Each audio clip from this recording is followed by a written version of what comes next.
By the way, greetings from Germany. I would just say Guten Tag, Marcus, or maybe Guten Abend at this point in the man. I feel like we're just one big happy family right now, hanging out, right? Hello there, community. I have prepared a cinquain poem to follow up last week's limerick. Community, rich, essential, exploring, sharing, solving, collaboration with considerable charity. DevCentral. This is DevCentral Connects. Going to bring in John. John, how are you? Jason, I tell you what, man, you're giving Billy Shakespeare a run for his money with all these poetic masterpieces you keep throwing at us all. I don't know if my heart can take this, man. You're going to need to settle down a couple of notches. I love it though, man. Cinquain, I didn't know what a cinquain was, but now I've heard one. I love it. Yeah, it's a 5-line poem, although there's different variations of, sonnets. There's like 1,000 different variations of sonnets. And Billy Shakespeare, I'm coming for you. We'll get to you in a few weeks. Mano y mano, man. Everybody throw the gloves off. Let's go cage match, bare knuckles. It's going to be crazy. Jason versus William Shakespeare. Hey, man, it's good to be back on DevCentral Connects. It's good to connect with all of you watching this and those who will watch it one day on the eternal platform that we call YouTube, right? So it's good stuff, man. But hey, Jason, I noticed a couple things we're going to talk about today. One is the Zoom platform that everybody, man, Zoom's blowing up. Everybody's using Zoom. Even if you didn't know you needed it, you're still using it, right? That's right. And then we've got some iRule goodness and some Q&A goodness and all that. But on the Zoom thing, it got me to thinking. I was like, man, everybody's rocking a bunch of virtual backgrounds on Zoom nowadays. And for those who have not heard, I don't think that's your actual house that you live in there behind you. Is that right? That's a little green screen time. It is a little green screen. In fact, Patrick, he's like, dude, I love your crib. And I was like, man, I don't have a house that nice. So that is a virtual background. In fact, if you guys want to start sending me your living rooms, I will come live from your living room. So, there's nothing. Yeah, I've got a couple that I use on Zoom. Like I'll use Aha's background, from the Aha video. Right. And then I'll use a Calvin and Hobbes background as well, and I'm having some problems with my video right now. So maybe there we go. There's Calvin and Hobbes. So I saw the little aha. Is that the take on me? Take me on. It is, yeah. So if I scroll out here a little bit, you can see the see a little bit more. But yeah, ahas. You climb the stack to that belt out that big old high note at the end. Jason, I hesitate to ask it, but I'm going to. Do you think you could rock us out a little high note on, I'll be home in a day or two? Oh, yeah. Whatever that is. Nobody needs to hear that. Maybe that's saved for the karaoke night, So I love it. Yeah. I got a comment from Nathan expecting Colin for the iRule piece. You know what? Totally. I should invite Colin to come join us. He moved on from Myth 5 years ago, but he would totally join us for a little stroll down iRule memory lane. Man, coming back to the old stomping grounds, get the band back together a little bit. That'd be crazy, man. Get some Colin Walker in here. I love it. Yeah. So we got hello guys from Mayor. How's it going? Karthik, good to see you. The one, the only T McClure, aka Pete Silva. How you doing? The Pete and the Silva, all in one handle. I love it, man. I love it. Good to go. Good to go. Well, good stuff, man. Yeah, so, if you guys got any Zoom virtual backgrounds, I saw one girl that we work with, she had Baby Yoda, like, right behind her. So she was, like, sitting right in front of Baby Yoda from The Mandalorian. And then there was a competition on who had the best Zoom virtual background, and she won, like, a $50 gift card or something. I think it's just because people love to see Baby Yoda. So, anyway, yeah. It's pretty cool. Yeah, it's frustrating with that because, like, I put some time into that one, right? That we had a contest and I was in After Effects, superimposing like an aquarium in my pop filter on my mic. I got my microphone here, my little pop filter. So I had a picture and the entire circle. Wow. I had an aquarium, a fish swimming in the thing. It's like nobody cared. It was all about Baby Yoda. No. So I'm like, You can't beat Baby Yoda. I mean, don't even try, right? So, if you can't beat the real one, you can't beat the baby one. Good to go. That's right. InfoSec Daddy, does Joe still work in F5? I assume you mean Joe Pruitt. And no, unfortunately, he moved on a couple of years ago. Actually, maybe 2.5 years ago. I miss Joe a lot. So Joe's a great guy. Maybe we'll have to have Joe on as well one day to rock it old school. Yeah, he that's the iRule editor, that's the iControl, the original iControl, all that stuff. What a great guy, Joe. Joe, not to go too crazy personal on Joe, but he drives a Tesla up there in the Seattle area, and I love his license plate. His license plate says Kick Gas, KCK Gas, and anyway, they thought that was really creative. So. Good to go. Hey, John, you want to take a second to reseat your mic? I think you're having a little crackly issue. Let me do a little thing here. Sorry. While you do that, I'll say hi to Marcus. Marcus, how you doing? Nice. Okay, is that better? Sorry for the little audio. It is. No, we're having a little bit of technical difficulties, but I may have to switch and just do another type of microphone. I apologize, everybody. That's all right. Hey, while you're doing that, we have a celebrity guest with us today, and John was going to do this introduction, but I will steal it from him while he's replacing his mic. And we're going to talk about Zoom and some of the security implications around all the discovery, some of the hyperbole around the response from the InfoSec community, and we have on with us today Dave Cronister. Dave, welcome. Hey guys, how's it going? It's going great. Baby Yoda would be the best topic for any sort of social engineering these days. So totally. Yeah. You throw some baby, yeah. So Dave joins us from Parameter Security. He's the CEO there, and he also is the founder of Parameter Security, but also of the ShowMeCon security conference that I've been to the last several years here in St. Louis. And, I've been to some of the security B-sides. I've been out to RSA, and personally, I've gotten the most out of the sessions that we have here right here in St. Louis representing. So thank you, Dave, for thank you. That makes happen. me feel good. That makes me feel good. Yeah.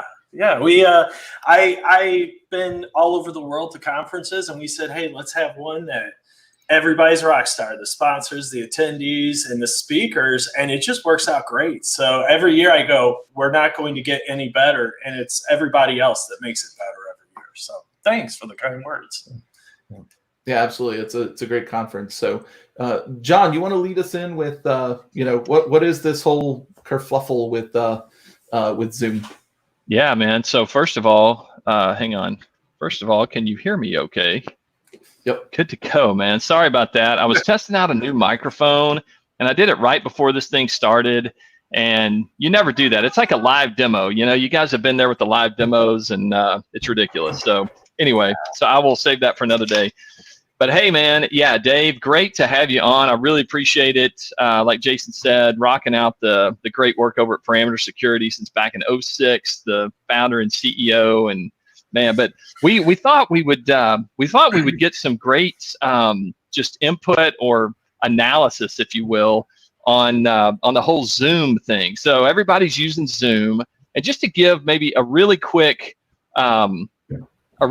maybe context, kind of frame this thing out. Zoom, I was reading on one of their blogs that they typically, back in like December of last year, before all this stuff blew up, they would have on average like about 10 million participants in various Zoom calls every single day. 10 million. So that's a whole bunch of people.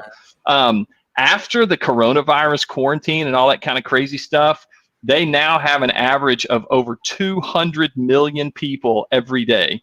So that's a 20 times multiplier. Jason, that's like saying, Jason, you've got kids. That'd be like saying, hey, instead of having 3 or 4 kids or whatever, let's say you had 3 kids, just for example. Now you got 60 kids. What the heck, man? It's crazy. How do you scale that out? So there's been all of this, man, there's been such a spotlight on Zoom right now. And with that comes a lot of, issues that they come into play. So anyway, so Dave, I wanted to maybe get your thoughts on, just the Zoom platform, and maybe more specifically some of the security stuff that maybe you have seen and had any thoughts on, and we can just kind of go back and forth here a little bit. Yeah. So, one of the problems that we see in a lot of these platforms, we have as security individuals, we know we deal with productivity and we deal with security. And these days, everybody wants to talk about productivity. Security doesn't help you be productive. I feel like right now we are getting a lot of vulnerabilities that are out there because it's high visibility right now. A lot of people are using it. A lot of people are bored in it and playing around with different things. First and foremost, I keep seeing around on Twitter and in some of the InfoSec community that this is malware. It's not malware. It's flawed, vulnerable software. But understand, from a hacking or attacking standpoint, the exploits from whether it be a Trojan, a worm, or an exploit, we can have the exact same thing. So, the first one that we saw, it's real interesting because we do this in our pen testing. It's the UNC vulnerability. And essentially what this is with Windows, if you can get a client to respond to a share, it's going to pass the hash over, right? It's going to pass the NTLM. The way we do this in pen testing, when we do our, we do it for hash harvesting. So when we're doing internal or we've gotten inside, we'll create a fake share and then we'll start to send out spam, phishing emails or something to please go to this share. And then we grab the hashes and we crack them. Unfortunately, Zoom didn't think this through and was able to send those UNCs through chat. Yeah. And because of that, you would be able to grab these hashes. Now, again, this is armchair quarterbacking that we're doing right now. And it's real easy to say, well, that's really, really stupid on how to do it. It's ignorance. Time and time again, when we look at applications, this is security not being baked in, not looking at secure programming for sure, and security not being at the forefront of this. We tend to, in our field, go, okay, security's over here, development's over here. I mean, let's talk about Agile. Agile is, let's develop without security, right? A lot of people don't like that, but let's face it, that's what it is. But what you find is these developers don't understand. They know about these attacks, but they don't understand how to validate their input, how to be able to do escaping, web applications, URL encoding, all this different stuff. And mistakes like this happen. It's not malware, but unfortunately, it becomes very dangerous, especially with, like you said, you said 200 million? 200 million on average today. Yeah. Wow. Yeah, that's a lot of information. No doubt, man. How do you deal with that? If you're an attacker and you get all that, man, how do you sift through it all? But yeah, maybe that's that's a tough one. That's a tough one. And just to clarify too, I know you mentioned the UNC. That's the Universal Naming Convention. That's where you have the little / and then like a website. And also just to clarify, maybe you can correct me if I'm wrong, but this is in the chat portion of Zoom. So now we're in Zoom, we're talking, but then you can do the little private chat part, right? Yeah. And in that, if there was an attacker that was able to join your Zoom call, which, man, that gets into some of the Zoom bombing that we've seen too. If you share out your Zoom, meeting ID, then just anybody can join that thing, right? But yeah, if an attacker were able to get in there and then put some kind of a UNC, that little just / example.com / cat pictures or whatever. Right. And then say, hey, everybody click here, man. There's some really cool, or maybe not cat pictures, maybe Baby Yoda. Man, that would just bring them all to the yard, right? I have all the Yoda photos. Click here. So I tell you what, you would just get them all just like that. Right. But then what could happen then is the attacker on before he gets in the Zoom call and starts luring everyone in like that, he's already got the, that malware, sitting back there at that link. And then now people are just coming into that. And that's where passwords can get revealed and all that stuff. Is that kind of what's going on here? Yeah. And before I started Parameter, I was a system administrator, MCSE, all this stuff. And it wasn't until I ran into a problem one time with Microsoft back in 2000 days, dating myself. There's a misunderstanding about where authorization and authentication happens. So when you log into a Windows domain, your local machine is what's authenticating you. So it's validating. That's why we're able to pull the network cable and crack whatever in your offline hash. But then from there, it passes that hash to those systems for authorization. So what they did is, this is the way Windows works, and they're allowing it to go directly to the operating system and be able to use that. So, yeah, you could get it to actually.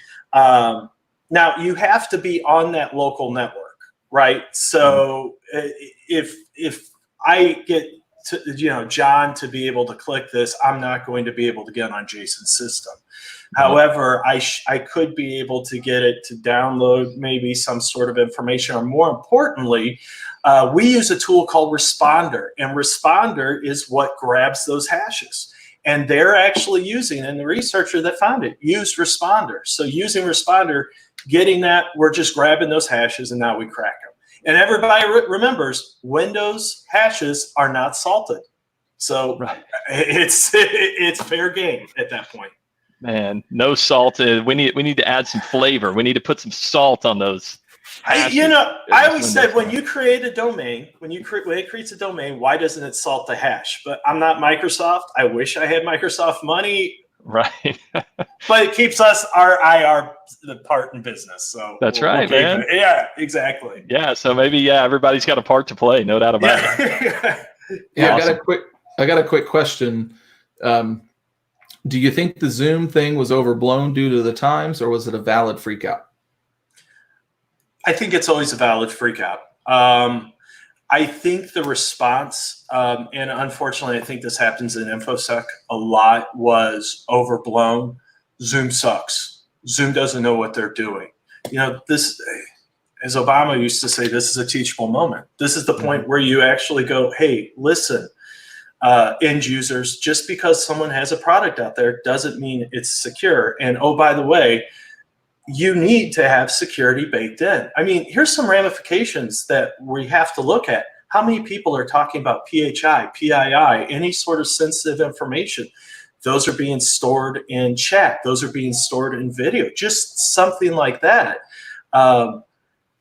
Every vulnerability is bad, but we're humans. We make mistakes. Instead of causing Zoom to kind of, go in and get into their shell, we need to be supportive and go, yeah, this is bad, but they can overcome it. And this is the way every application is.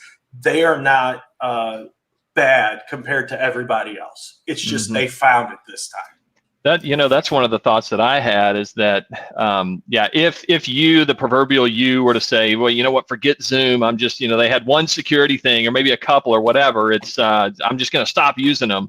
Then, I mean, you could hide under a shell and never use a computer again in your life. But if you're going to be on this thing we call the internet, and you want to do any kind of video, functionality, any kind of video platform, you're going to use something. And guess what? That other something that you're going to choose is probably just as vulnerable. So I love that, Dave, that we need to come around them and say, hey, here's some things we can help with. And then I think it's more about their response to that, and are they responsive, and that kind of thing. Yeah, but that's the other aspect too, is they're responding based on previous responses. And I feel like we've gotten a lot better in the field of people realizing everybody makes mistakes. I make mistakes. I'm human. I learn from them. Applications learn from them. And John, you're absolutely right. If you don't want to, get a typewriter and paper, but I used to have a typewriter years ago, and that damn thing broke all the time. So my pencil lead breaks. You have to come back and go, what is my acceptable level of risk? Now, if they keep having issues, or if you're saying we have to talk about sensitive stuff, maybe that's just not even the platform. But that gets into where you should really be dictating your technology with policy instead of relying on technology. Yep. Good to go. Jason, any thoughts on this whole Zoom craziness? Or you got another? There's another. I'll read another question, and then I do have a couple thoughts. What do you think about identity and access management? It is a good InfoSec domain to work. Yes, definitely. Especially now that we're getting the SSO, a lot of the federated security, a lot of the multi-factor,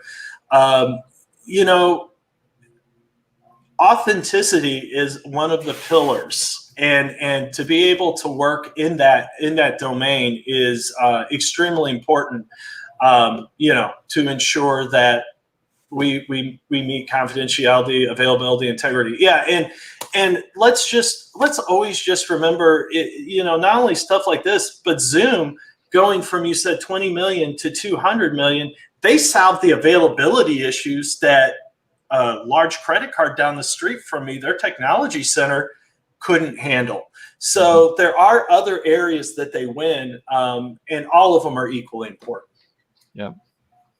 And as far as my thing with Zoom, I kind of feel like the 7 stages of grief or whatever. It's like you have the 7 stages of reaction to anything, whether it's a vulnerability with a software or some political thing that you get a rise out of. And you go through that, joining in with the hyperbole of oh, that's terrible, and then you're just like, well, let's take a step back, and then you read some people way smarter than you and their thoughtful analysis on it, and you're like, oh, okay, well, I can see that, and then you're like, you know what, I'm not going to stop using this tool just because as Dave, you were saying, it's like, yeah, they have failures, but every tool has failures, right? And I was just going to add that how they respond to it. I think, John, you said that how they respond to it. Do they fix it?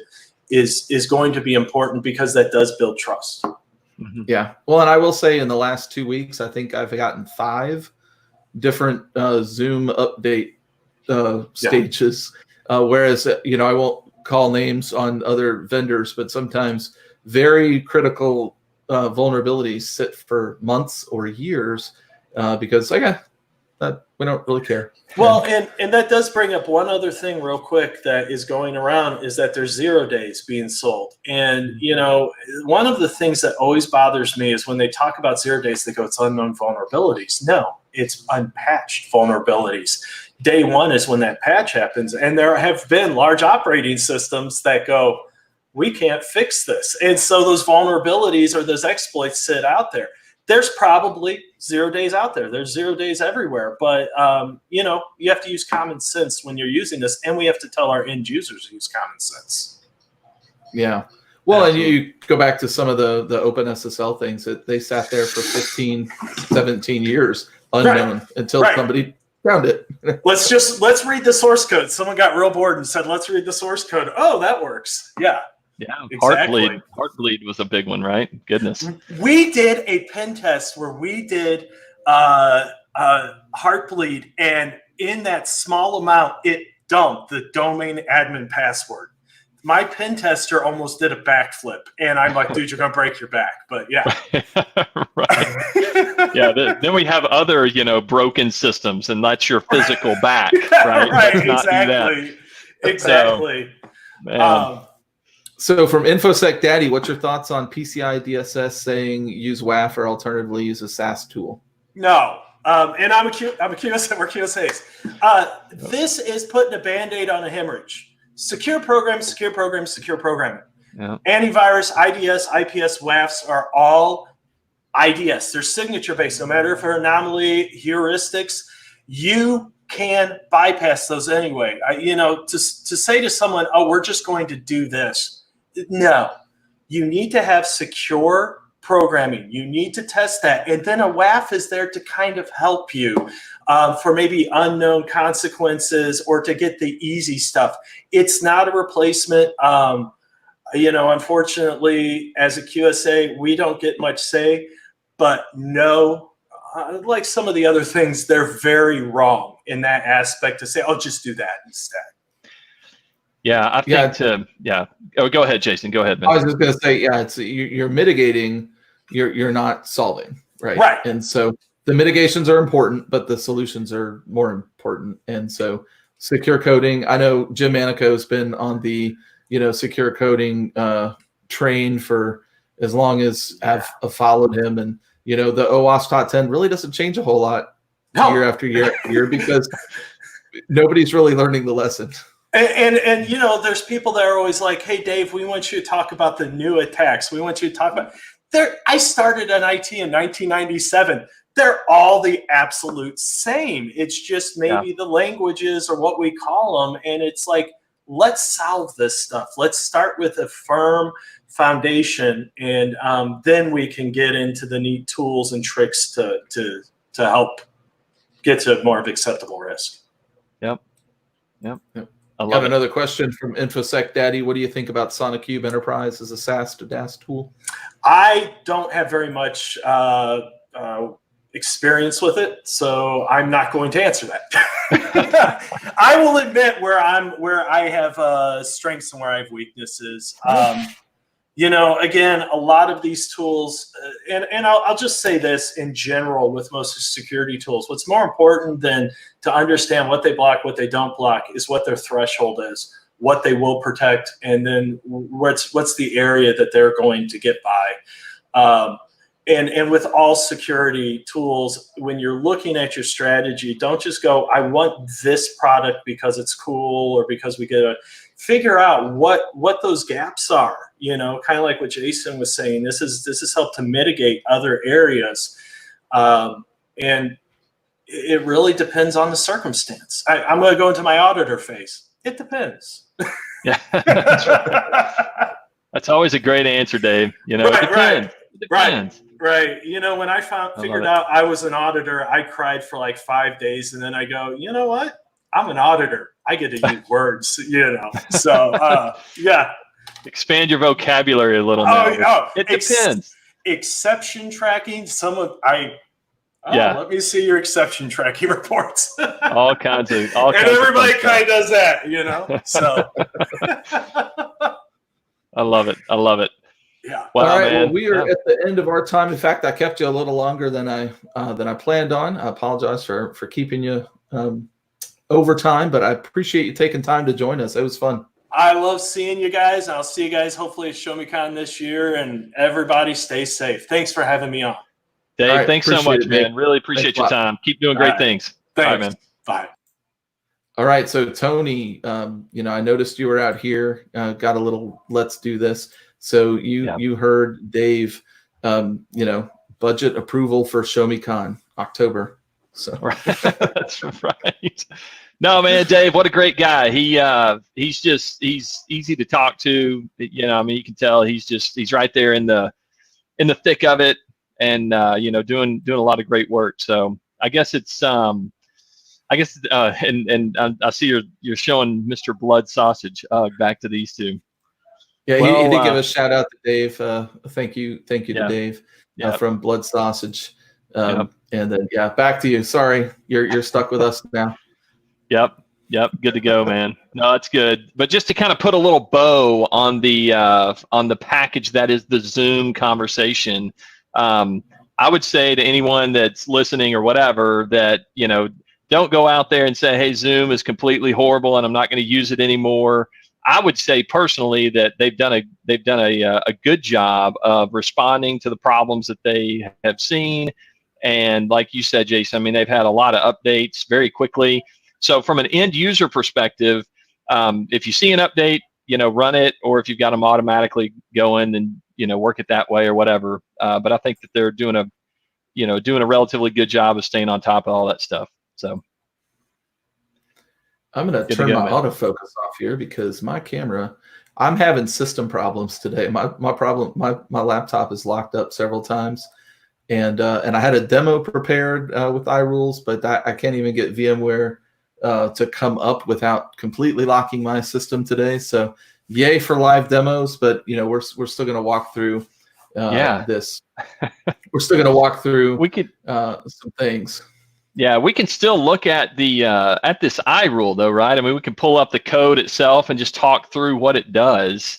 You know, I think that'd be a fun little exercise to embark in. And everybody loves iRules, man. So it's good stuff. Yeah, before we jump into the actual iRule, I want to do a drawing. We got a fancy new tool, and I'm going to turn that off. Okay, so the basics of the rule is that you have a scale issue, and it's a static application that's not in an environment to where you can scale it.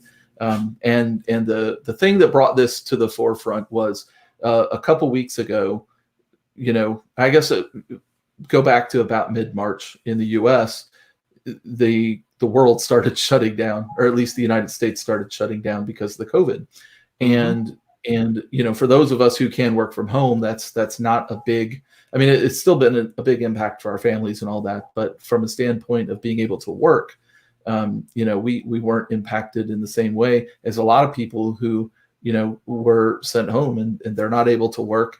And then go forward maybe a couple weeks ago, that's when unemployment started really taking off. And so if you've seen some of those animated GIFs, I will say GIFs because some of you guys get really bent out of shape over GIFs. Yeah, maybe this is not peanut butter, people. Right. It's not. Yeah, maybe in the chat for those that care, is it GIF or GIF? You could say with a J or with a G or whatever. I don't know. I don't know how you would pronounce it in the chat though. As I'm sitting here thinking about that, what do you do? But yeah, do a G or a J. So yeah, but I'm team peanut butter. I've always said GIF, but I'll say GIF for those of you that get upset with me.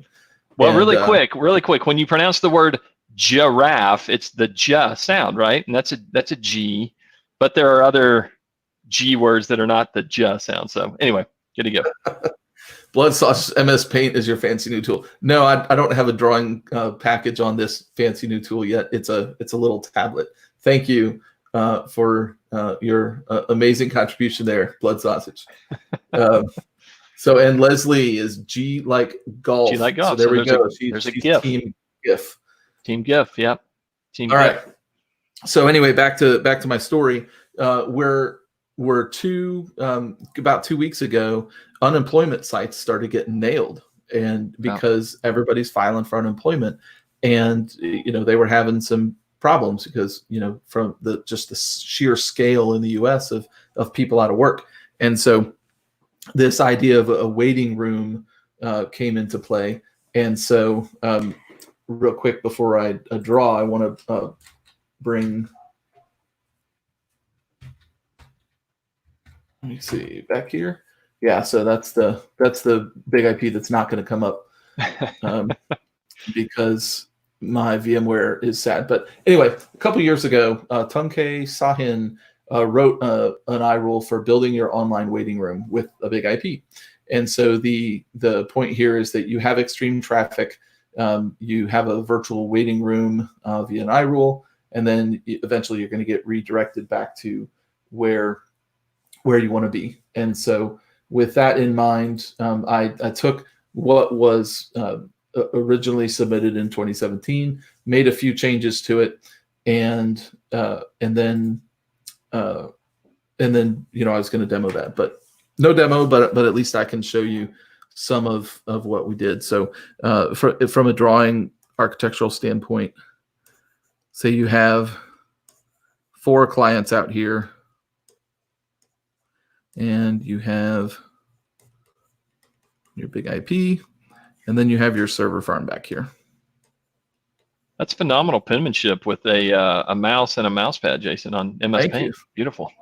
Yeah, and so if we color code the connections here, and I'm gonna do an artificial max of 2 connections on the ability to get an order in before you go into this this waiting room. I think I picture myself sitting in the DMV with this waiting room situation, but we want to make it. We want to make it more exciting than that. This is where technology can become, very personal. and we can have fun with this stuff, right? This is going to be a fun waiting room, right, everybody? That's right. And so, we get a first connection in, client 1 comes into the big IP, and we increment that counter. And then because there weren't any in at the time, we'll send that back to the servers, and that'll come back, and client gets what client came for. And then number 2 comes in here, and we'll increment that counter again, and we'll come back here, get what we need.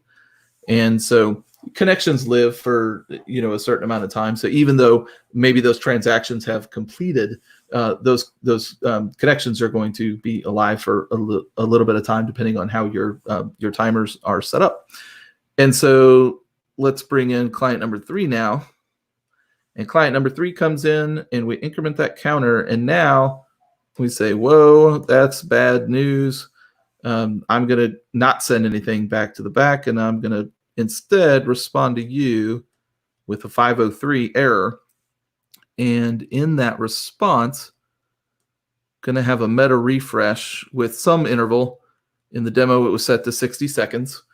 And so this client will sit there, and every 30 seconds or 60 seconds or so, we'll go out there and try to do what we did, every 60 seconds.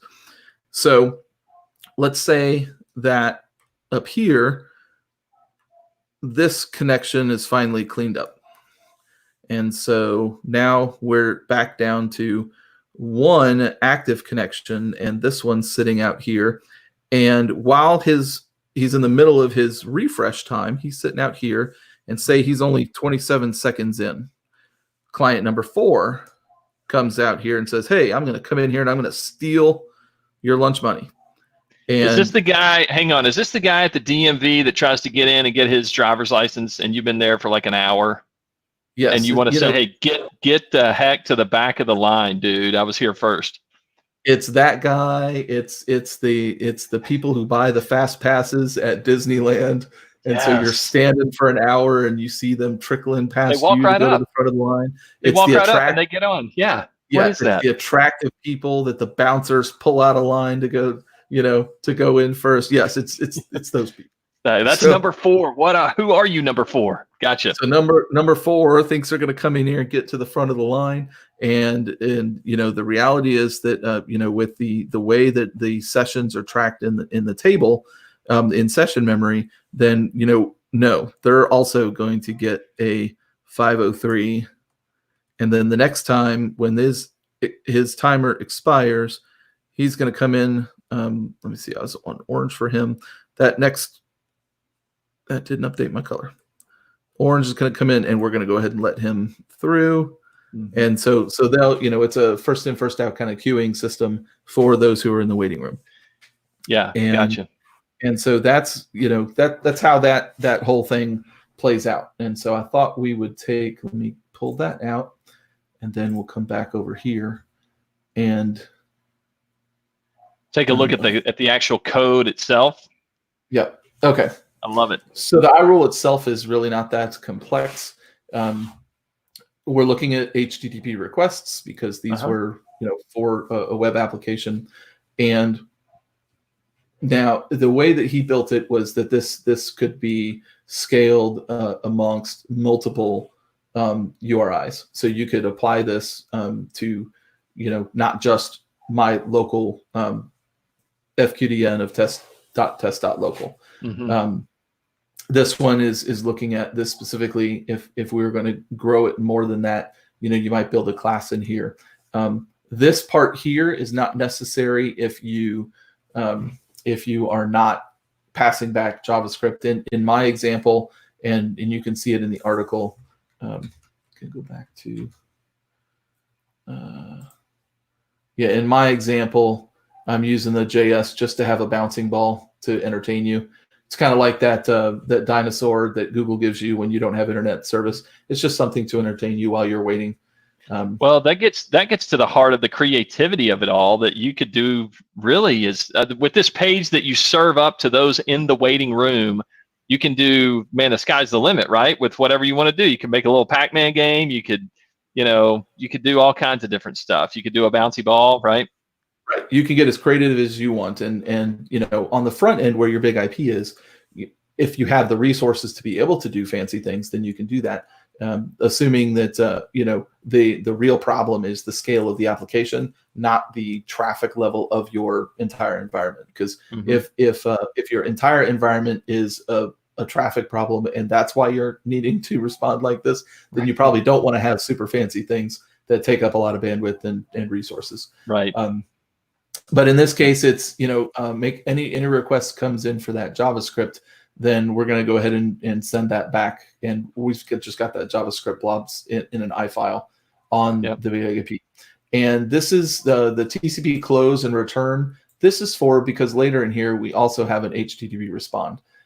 If you have seen in your logs where you get that error that can't redirect or whatever, it's because when you have multiple redirects or responses within a single not in your iRules on the virtual, then you'll get that error. So you always want to, if you're going to respond out of that iRule, you want to close it and return out of that event. There's no reason to keep going in your code because you're responding at that point anyway.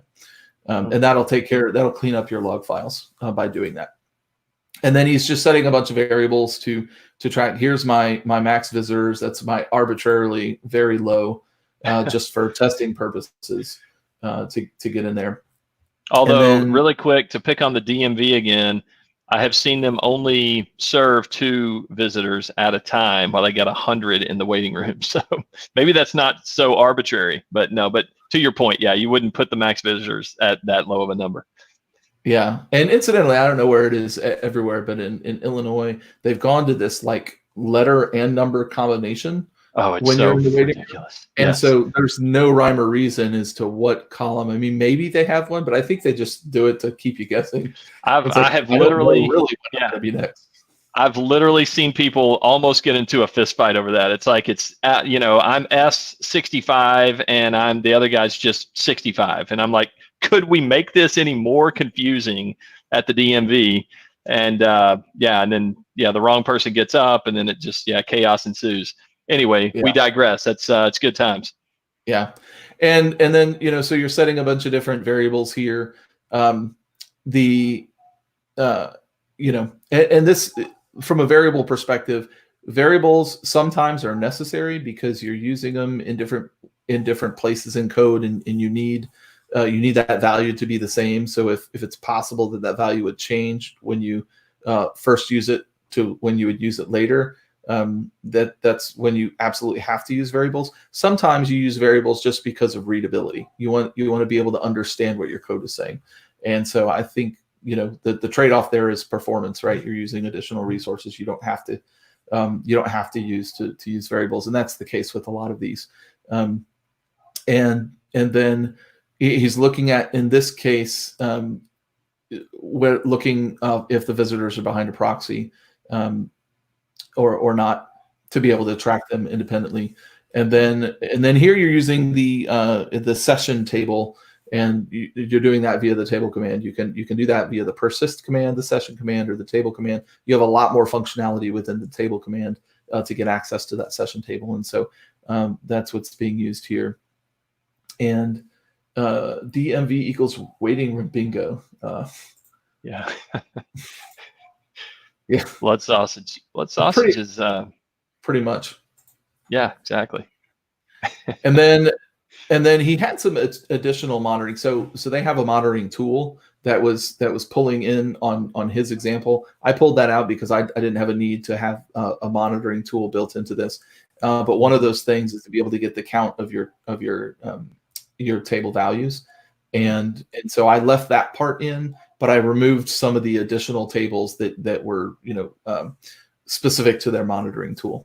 But in this case, yes, if I get the get count and I just want to see, hey, how are my table sizes looking, then again, you want to close that and return. And then the weight of or the meat of the waiting room actually starts here. So we're looking up the session for that particular user, and if they're there, then then we reset the timer on that. If there's no session yet at all, then we do a bypass value check. So there's some URLs that we're going to say it doesn't matter how busy we are. These URLs we're gonna allow through.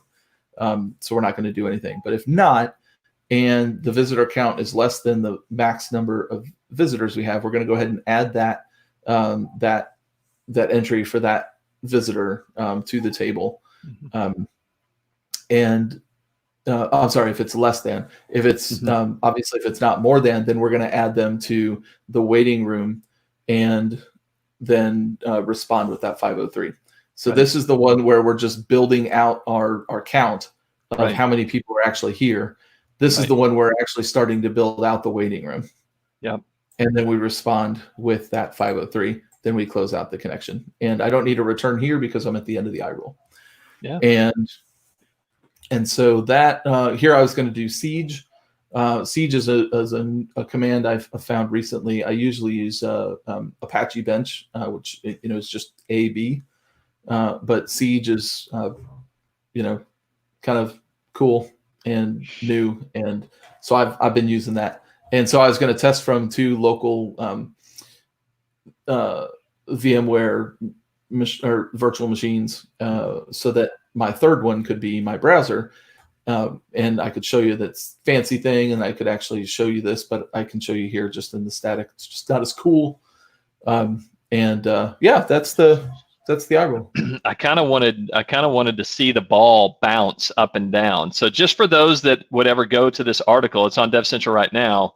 Just know that there's a ball that sits there on that page. But the reality is the ball would be bouncing if this was really, running the iRule itself.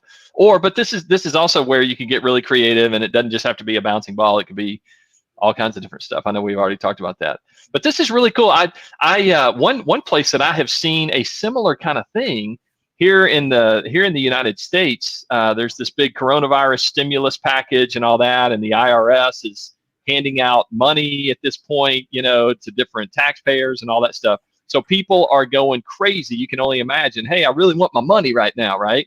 And so whenever you go to that site to say, hey, where's my money? Then I've seen this same exact type of functionality happen where they're like, hey, we're slammed with requests right this second, but your request will be processed as soon as we have resources available, kind of a deal. So yes, this is a lot of real world application for this kind of solution right now.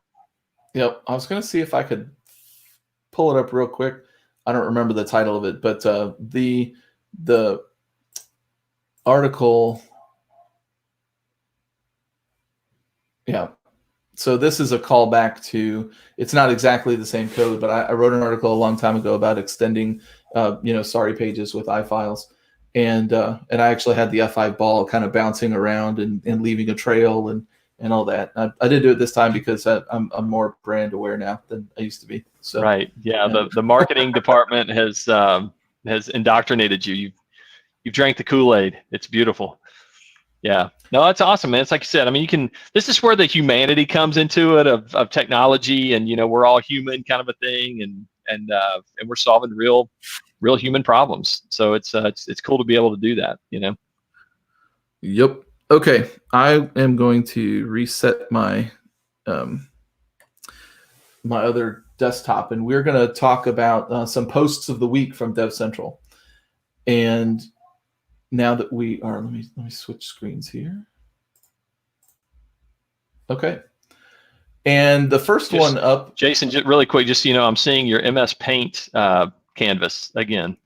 Yes, because I'm going to do some more drawings. Love it. I was excited, by the way, to say that I want more paint in my life. Need more. I need more paint. This newfangled technology. That's right. So the question from BRERR, be rare, or is that, I don't know. But a newbie LTM Labs setup question is kind of talking about, how do I get all the traffic flow to happen on my laptop when I have this virtual machine running, and how do I get nodes set up, and how can I see that F5's doing DNS queries properly and all that. And there's quite a bit of back and forth in the question, and I don't know that the original poster has gotten to his solution completely, but I did want to talk about a newbie LTM lab. So if you haven't set up your own lab, I just kind of wanted to walk through how I set up my own personal lab so that I can do a variety of testing. And so, I have, this whole big thing is my, whether it's my Mac and I'm using VMware Fusion, or it's Windows and I'm using VMware Workstation. They both kind of work the same, and I build out at least 6 different networks that I keep internally, and I have my my management network that rides to everything that might get built. So I have a management connection to all of these devices, and then from a host perspective, this is my host network. I have a couple of different host networks, and then or at least they're attached to the host, right? So if I color blue, I might have a connection from my host here into this device, and then I might have also, let me do a different color blue, from this network to this device, right? And then I might have a couple big IPs, and if these are both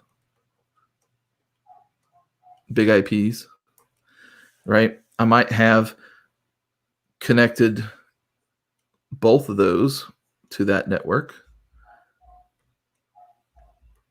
and also both of them to this network, so that I can do things like I could have a web server that's part of my host, right?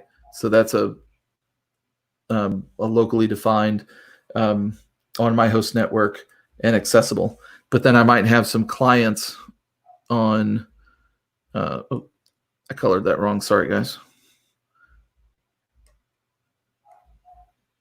And then I might have a client on that.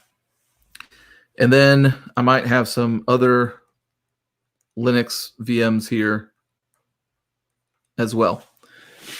And so I might also have some networks that are defined that I don't even have access to. And let me show you why I might do that. So I have networks defined like this, where I won't even see. And the reason I will do something like that is if I want to have in the Linux, I want to do some WAN-M here and here. And that's for WAN emulation.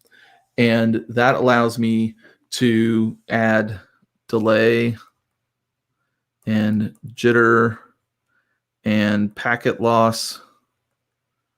Ooh. See, you said something nice about my penmanship earlier, John, and it went down quickly. Jason, it was good earlier. No, I'm just kidding. I'm just kidding. And then I might have 2 big IPs because I might be doing some forward proxy here and then some reverse proxy here. Or I might be doing something where I am doing a lot of the reverse proxy on my front, doing reverse proxy here, and then that is just acting as a responder. And I might just have a set of iRules that I want to respond in a very specific way, and I don't want to take the time to build that out in a web server. Then I can have an iRule respond exactly how I want it to respond, so I can test things on the front end. And I can put that on the front end box as well, but I like the isolation and separation sometimes because I want to test the flow of how things go through the proxy on big IP, especially with plugins like ASM and APM. And some things you can't test as well because of where your access is in the different stages of the proxy when you're using the plugins. And so anyway, that's how I how I like to set up my own laptop, and I use a bunch of different networks to do that. And yeah, so how do you guys set up your networks?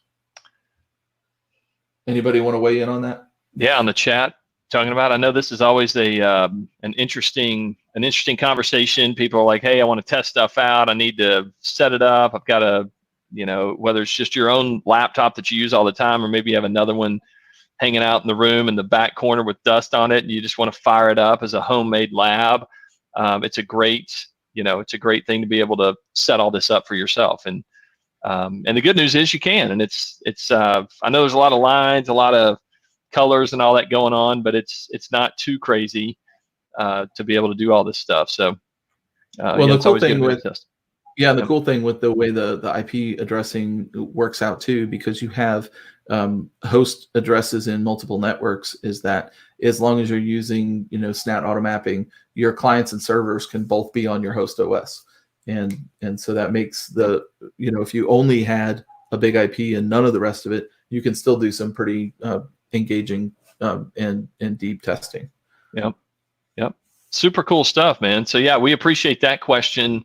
On DevCentral, that was just a couple of days ago that came in. So yeah, really fun stuff, man. I appreciate the community. And in fact, on that, there's been a few other people that have chimed in to say, hey, let me help you out. And here's some cool tips and tricks. And that's what the community does. It's awesome, man. That's right. And then the other post of the week I wanted to mention before we get out of here, because we're butting up against the close of our hour, is that Chethan asked on the 8th of April about SSL certificates, and can we have the CN and SAN name fields each with different URL names? And the answer to that is yes. But I wanted to bring this out in particular because we do get a lot of SSL questions, and in fact, last week we got a question, and I think it was Ross. We were talking about it was our Kiwi said I should shave the head.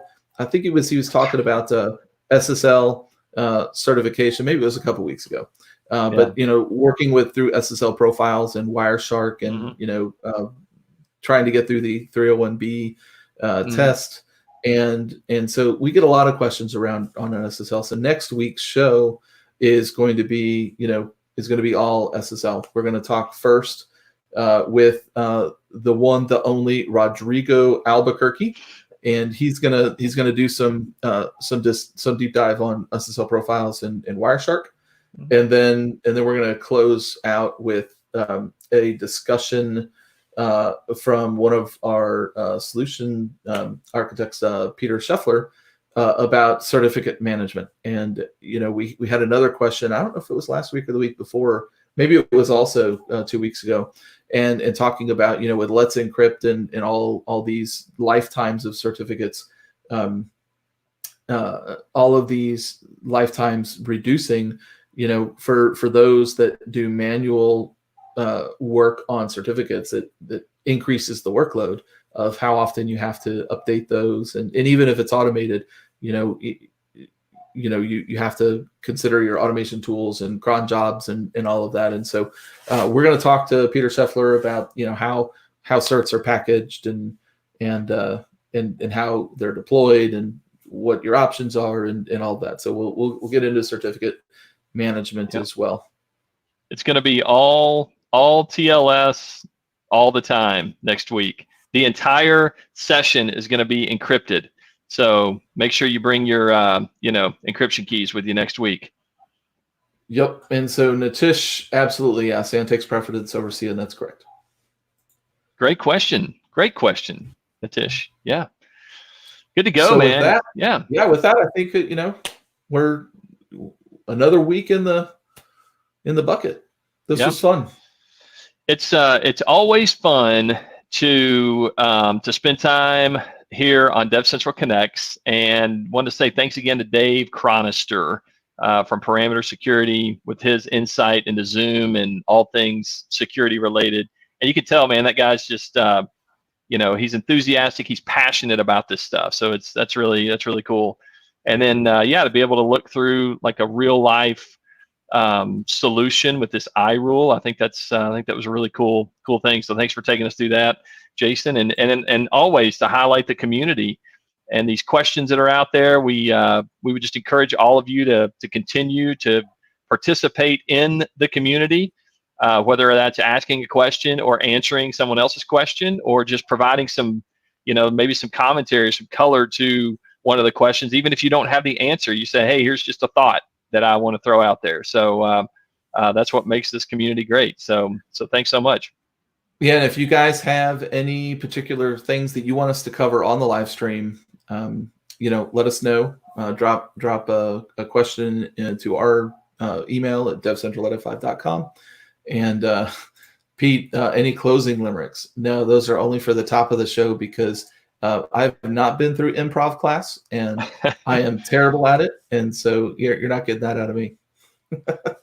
Maybe one thing we could say is when you say the word giraffe and it's spelled with a G, it sounds like a J.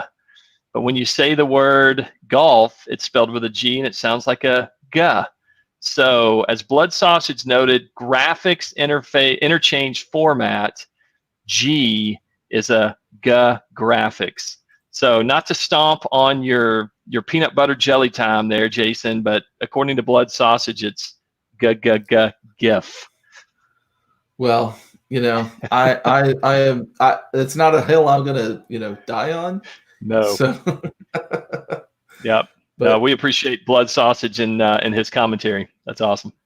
Ciphers could be a topic that might be absolutely. Ciphers is in fact, John, you've written some articles on ciphers, so we could get into that, especially with the all the changes from version to version on what's default and what's accepted and all that, because that catches people by surprise sometimes if they don't customize their cipher strings. And of course, several versions ago we introduced cipher groups, and I think Blood Sausage, I think you did some work with the cipher groups back in the day. So right. Yeah, no, that'd be great, man. It's with ciphers, not only on the big IP, like what does it support, but then as the industry moves to different versions of TLS, like TLS 1.3, does not support that many ciphers, and they're fundamentally different than earlier versions. So there's a lot of moving parts to talk about there. That'd be a great topic. Yep, machine tunnel, absolutely. And then best practices for RDS should be great too. Hi from Brazil. Hey, South America. That's awesome. Thanks. Yeah. Hello to you too, down in sunny Brazil. I love it. All right. Well, we are over time. It says ask Peter about that next week. Yeah, absolutely. We could do that. Sure will. Because he'll be on the show. And that's Sure Peter Scheffler, not Peter Silva. But we've got Peter Silva on a show coming up here in a few weeks, and it'll be a great time. So, all right. With that, we're going to sign off. Thank you, everybody. We'll see you next week. Salute to you all.